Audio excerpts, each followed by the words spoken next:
بسم اللہ الرحمن الرحیم، اللہم صلی علی سیدنا محمد وعلی آل سیدنا محمد وبارک وسلم وصلی علیہ۔ ناظرین اکرام، میں ہوں محمد عبد الرحمن اور آپ دیکھ رہے ہیں ہمارا یوٹیوب چینل ڈاکٹر عبد الرحمن الحسنی۔ جو لوگ ہمارے اس چینل پہ نئے ہیں اور ابھی تک انہوں نے ہمارا چینل سبسکرائب نہیں کیا، ان کی خدمت میں گزارش ہے کہ اگر انہیں ہمارا کنٹینٹ اور ہماری پیش کی جانے والی ویڈیوز پسند آ رہی ہیں تو برائے کرم وہ ہمارے چینل کو ضرور سبسکرائب کر دیں۔ ناظرین، آج مورخہ 9 تاریخ اور سپتمبر 9/2021 بروز جمعرات FPSC federal public service commission کے تحت لیکچرر اسلامیات کا پیپر ہوا، جو کہ FPSC کی طرف سے جو ہماری ڈیفنس منسٹری ہے اور منسٹری آف ایجوکیشن فیڈرل کی جو منسٹریز ہیں ان کے انڈر کام کرنے والے جو FG سکولز ہیں، ان سکولز میں جو لیکچرر اسلامیات کے سلیکٹ ہوتے ہیں 17 اسکیل میں، ٹمپریری لائک پرماننٹ، ان کے لیے یہ ٹیسٹ تھا۔ یہ ٹیسٹ 3 حصوں پر مشتمل تھا اور اس کا پہلا حصہ جو تھا وہ حصہ سبجیکٹ تھا جو کہ 50 MCQs پر مشتمل تھا۔ دوسرا حصہ وہ انگلش گرامر کا تھا جو کہ 20% تھا، اور تیسرا حصہ جو تھا وہ ایجوکیشن ریلیٹڈ تھا جس میں 3 چیزیں تھیں۔ کلاس روم مینجمنٹ تھی، اور اس کے علاوہ اس میں ٹیسٹ اور ان کی اقسام اور یہ تمام چیزیں اس میں شامل تھیں۔ پہلا حصہ سبجیکٹ جو کہ 50 نمبرز پر مشتمل تھا، اس حصے کے حوالے سے جو MCQs پیپر میں آئے، آج سارے دن کی تگ و دو کے بعد ہم نے پوری کوشش کی کہ میکسیمم MCQs آپ کے سامنے لائیں اور ان کے درست جو جوابات ہیں ان کو صرف مختصراً نہیں بلکہ تفصیلی جواب کے ساتھ آپ کے سامنے پیش کریں۔ اسی سلسلہ میں ہم نے یہ کی تیار کی ہے۔ اس کی کو شروع کرنے سے پہلے ہم آپ کی خدمت میں یہ بھی عرض کرنا چاہتے ہیں کہ ان میں جوابات کے اندر غلطی کا احتمال بہرکیف موجود ہے۔ اپنی طرف سے پوری کوشش کی گئی ہے کہ یہ کی بالکل صحیح تیار کی جائے، لیکن پھر بھی اس میں غلطی کا امکان موجود ہے۔ اگر کسی MCQs میں آپ کو کوئی غلطی نظر آتی ہے تو برائے کرم کمنٹ سیکشن میں آپ ہمیں ضرور آگاہ کریں۔ ہم نیکسٹ ویڈیو جو اب بنائیں گے تو اس میں اس غلطی کی اصلاح کریں گے۔ دوسری بات یہ کہ یہ کی تقریباً اکثر سوالات کی ہے، لیکن ابھی بھی کچھ سوال ایسے ہیں جو اس کی میں ذکر نہیں کیے گئے۔ برائے کرم اس کے علاوہ جو سوالات ہیں اگر وہ کسی کو یاد ہوں یا جس نے فیڈرل پبلک سروس کمیشن کے لیکچرر اسلامیات کے پیپر میں شرکت کی ہو تو لازمی طور پر کمنٹ سیکشن میں وہ سوالات بھی لکھ دیے جائیں، تاکہ جب نیکسٹ ویڈیو بنائی جائے تو اس میں وہ سارے سوال بھی زیر باس آ جائیں۔ تو ناظرین، ہم شروع کرتے ہیں اپنی اس ویڈیو کو بسم اللہ الرحمن الرحیم کے ساتھ۔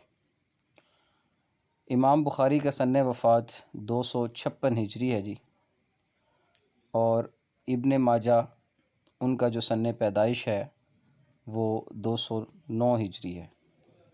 اور اگر ابن ماجہ کے سن وفات کی بات کی جائے، جیسا کہ بعض لوگ یہ کہہ رہے ہیں کہ یہ بھی MCQs تھا، تو وہ 273 ہجری ہے۔ حضور صلی اللہ علیہ وسلم کا جو نام احمد ہے وہ کس صورت میں آیا ہے؟ تو وہ سورہ صف میں آیا ہے۔ ہجرت جو ہوئی تھی وہ کس سال ہوئی؟ وہ عیسوی اعتبار سے 24 سپتمبر 622 عیسوی تھی۔ بیعت عقبہ اولیٰ 1290 میں ہوئی تھی۔ حضرت عمر رضی اللہ عنہ کی شہادت کا جو سن عیسوی ہے وہ 644 ہے۔ غزوہ خیبر کا جو سن عیسوی ہے وہ 628 ہے۔ متعلقات نصوص سے کیا مراد ہے؟ جو اصول فقہ کی اصطلاح میں کسی بھی مسئلے کو، حکم کو ثابت کرنے کے لیے جو 4 بنیادی اقسام ہیں، عبارت النص، اشارت النص، دلالت النص اور اقتضاء النص، ان تمام کے مجموعے کو متعلقات نصوص کہتے ہیں۔ کتنے غزوات ایسے ہیں جن میں جنگ کی نوبت آئی ہے؟ 9 غزوات ہیں جن میں جنگ کی نوبت آئی ہے۔ فقہ اسلامی و دلتی، الفقہ الاسلامی و دلتی کے نام سے کتاب ہے ڈاکٹر وہبہ الزحیلی کی۔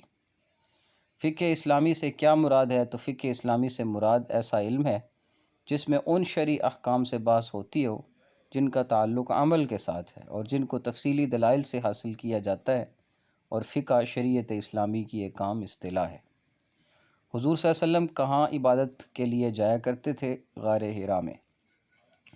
شاہ ولی اللہ رحمہ اللہ کی اصول تفسیر پر جو کتاب ہے اس کا نام ہے الفوز الکبیر۔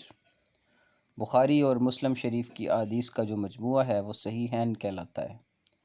تاریخ القرآن کا جو مصنف ہے وہ مستشرق ہے جس کا نام نویلزکی ہے۔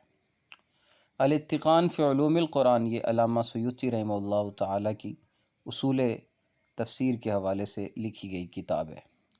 حدیث کا بنیادی یا لغوی معنی جدت ہے، نئی چیز۔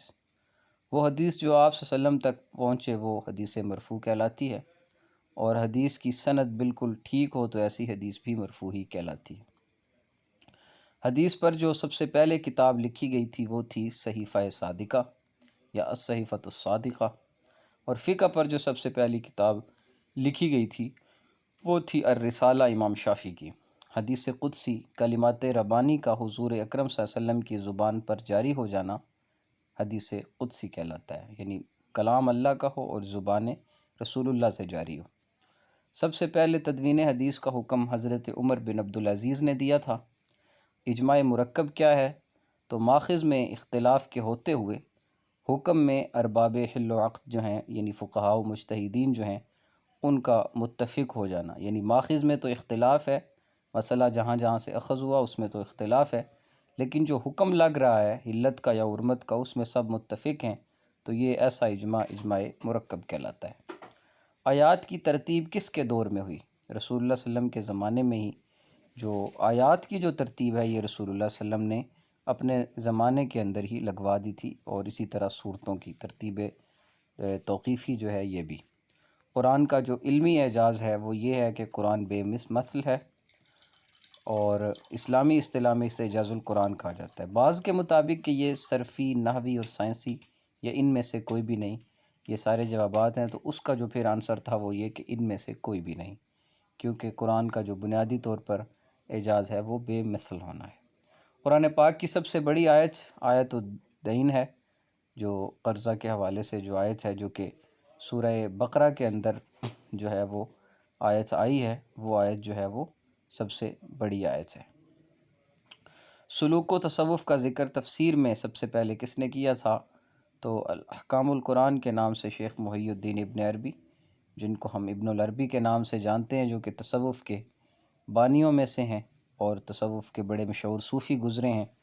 اندلس اور مغرب کے اندر ان کا زیادہ حصہ گزرا ہے، اور سلطنت عثمانیہ میں ان کا بنیادی کردار تھا، بڑے شیخ کی حیثیت سے تھے۔ انہوں نے فقہ مالکی میں کتاب اپنی تفسیر جو لکھی تھی احکام القرآن، اس میں بنیادی طور پر تو فقہی مسائل تھے، ضمناً اس میں سلوک و تصوف کا ذکر بھی تفصیل کے ساتھ موجود تھا۔